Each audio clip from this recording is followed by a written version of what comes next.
Hello, my flowers. I hope that you're doing well today. So, I want to talk about something. Through my journey of not knowing Christ and knowing Christ, there was something that I noticed within myself.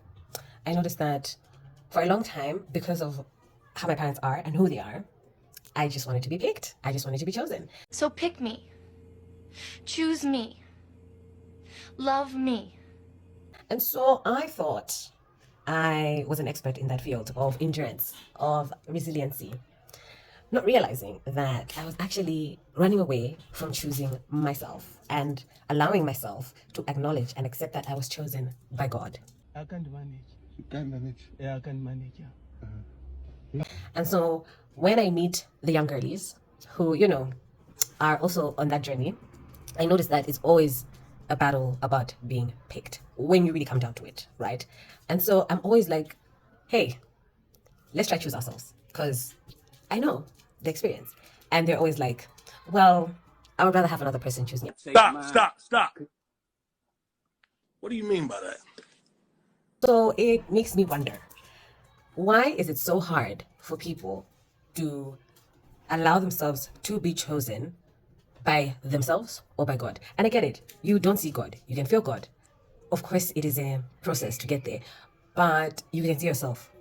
So why are you not choosing yourself? Let us wake up. Come on, man. Let us wake up. And so that's the mistake that we make. Is always, I'm seeking God, and then like my boyfriend. Boyfriend? Is that the boyfriend that God told you is your boyfriend, or did you choose him out of your own human heart? Hello. Get down.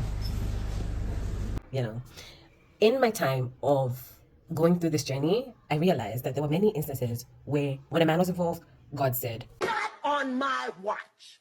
no, because this is not for you. Because not only was I working on inside issues, there also had to be many shifts outside, meaning standards changed and choice changed and strength changed, endurance changed, resilience was not for that area. Fortunately, I have better things to do. And I'm 32, been single 7 years. A lot of people even say, oh, she's lesbian, she's gay. Gay? Girl, don't play. If I was gay, I'd be like, I'm gay. Woo. Okay, but I'm not. I just think that when you grow and you heal and you're going through that journey of choosing yourself, is it easy? No. But is it worth it? Yes. A lot of you changes from inside out. And so even in my job hunt journey, I realized because of the rejection wound I had, all I wanted to do was be chosen and be picked. But then God asked me, I'm right here, I'm picking you. Why aren't you just accepting that? And so when we went through that journey and I accepted Christ fully, and I said, okay, you've picked me. And then I realized, oh, even me, I'm picking me, even I can pick me. And I think that's the other thing that's important. You have a choice. You get to choose whether you pick yourself or not. You get to choose whether you pick that person or not. You get to choose. And so I think it's important that we remind each other of that. You get to choose. I said what I said. Yeah. And so the one thing that was also very, very important to me was to keep myself accountable and say, okay, here we didn't do so well, but what did we learn from there that we can take over here moving forward? And don't get me wrong, during the 7 years, I've had suitors, I've had people, but no. We are going to continue to fight resiliently, and nobody is going to deter us from this cause. There's so much more that is important when it comes to choosing who you want to be with in a relationship. Mind you, God even asked me once, he said, Chwandi, if I had to tell you that marriage is not in your plans, because it's not for everyone, it's not everyone's plans, would that be a problem? Would you then leave my side?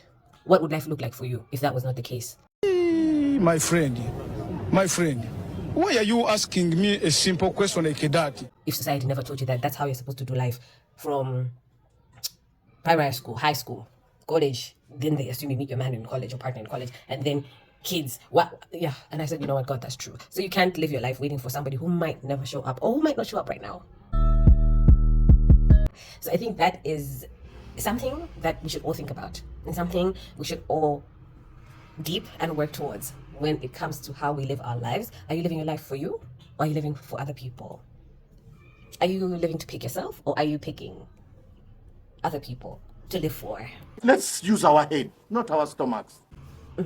And so I just want to share that with someone. Like, picking yourself is so much more important than being picked. Choosing yourself is so much more important than being chosen.